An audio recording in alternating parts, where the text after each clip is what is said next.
Hey guys, I'm Melissa with Operation Catnip, and we want to tell you a little story today about three kitties who have really stolen our hearts.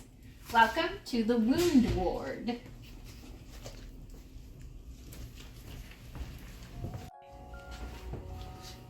So, this office is going to be eventually utilized by a staff member, but for now, we have gotten a little bit creative in what we've done with it. So here at Catnip, we provide additional medical care as needed and within our resources for cats with injuries or illnesses that go beyond spay neuter.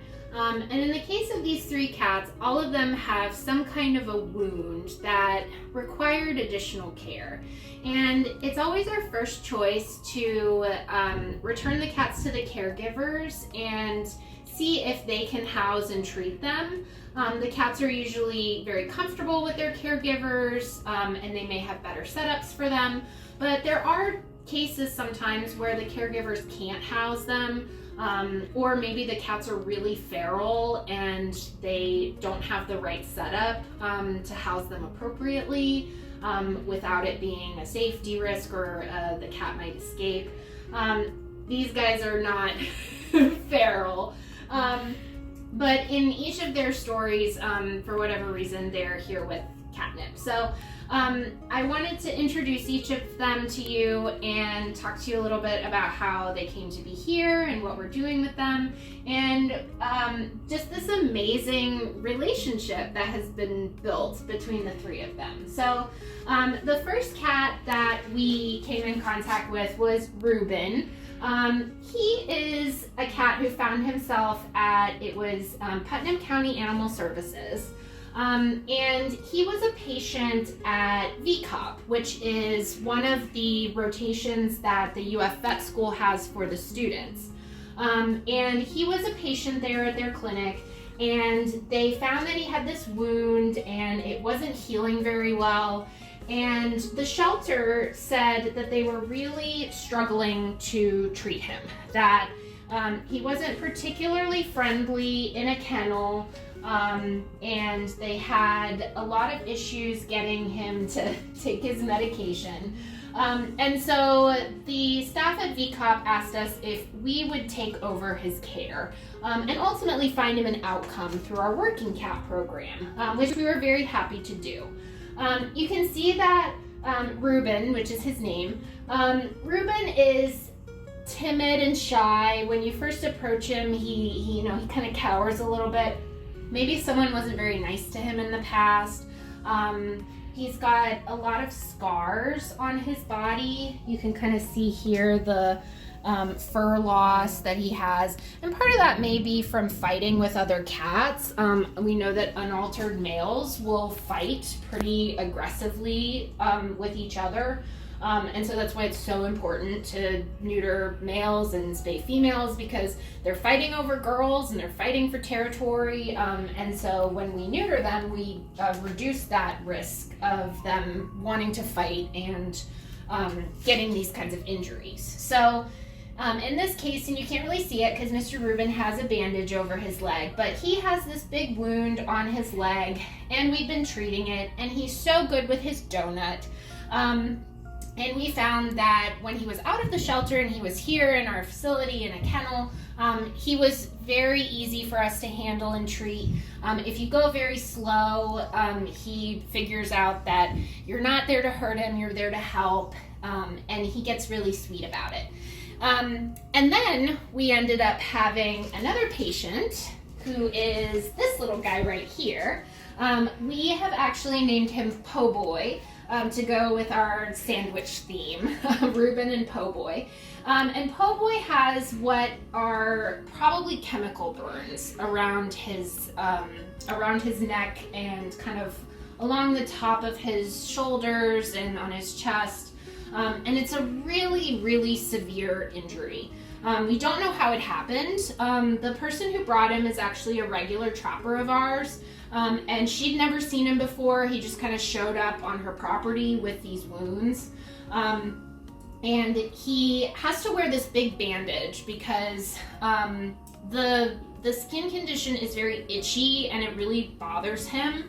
And so he will just sit there and he will scratch and scratch and scratch at his neck to the point where he opens up the wound. And probably if he was just left outside without care, he could have opened his throat, he could have cut his jugular vein. That's how hard he was scratching at it despite the condition that it was in. So we're really, really glad that we have him and that we got him probably so soon after whatever happened to him happened, because he probably wouldn't have made it out here.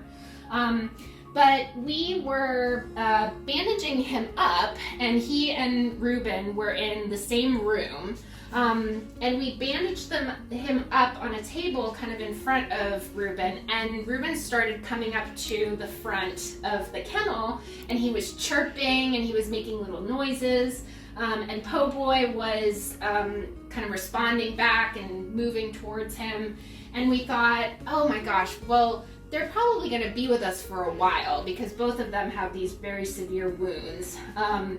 And so wouldn't it be great if we could move some things around and set things up so that they could be free roaming together? And so that's what we ended up doing. We retrofitted this office to make it kind of a cat-friendly space. You can see there's beds and comforters, and we've kind of taped off spaces where we don't really want them to go. And we combo tested them to make sure that they are both feline leukemia negative, which they both are. And we got the green light from the vet to let them be together. And then meanwhile, we have this third cat who's here with us for wound treatment. This is Mr. Martin. He is here because he has this wound up on the top of his head. And his caregivers actually drove all the way from Central Florida in the Kissimmee area to get him care with us here. They were really struggling to find a clinic in their area that would see a cat like him and be able to treat him.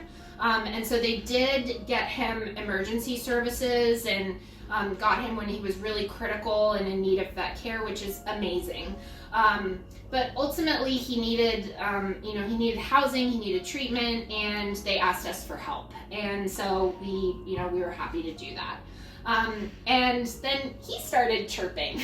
And it was funny because his treatment plan required that we put a cream, an ointment, silver sulfadiazine cream on his wound.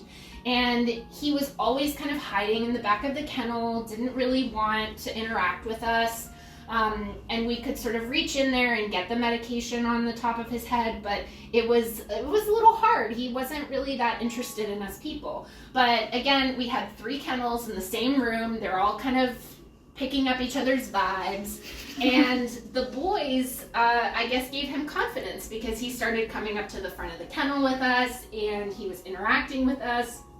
And we were able to get him his treatment a lot easier because his friends were kind of giving him all the good vibes. So we were like, okay, let's try him too. So we tested him and he's also negative, and it's been absolutely incredible because they all just are really good friends.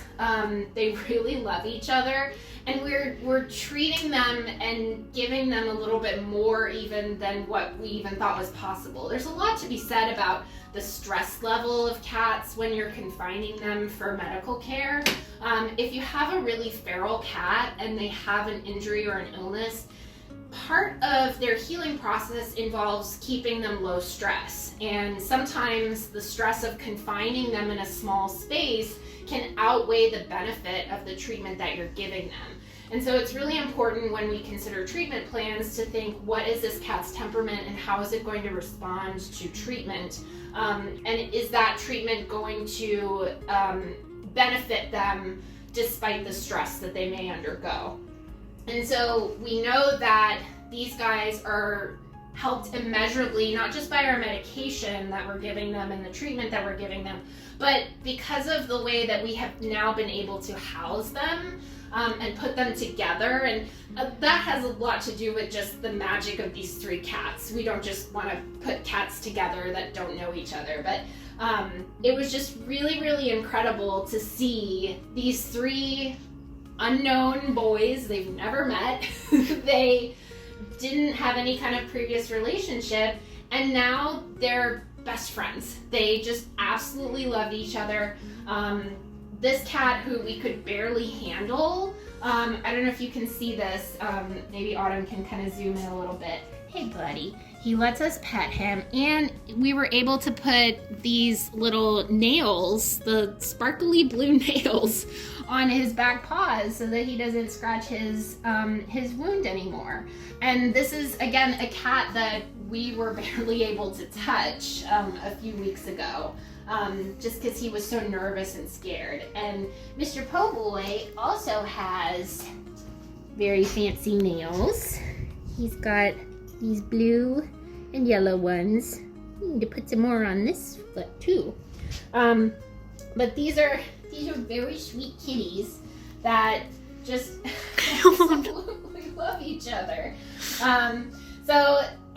Mr. Martins is actually healing up super well, and very, very soon he will be able to go back to his family, who we know are really excited to have him back. And then Mr. Poboy and Reuben will be with us for a while, just because of the nature of their wounds, and how long it's going to take them to heal and to recover.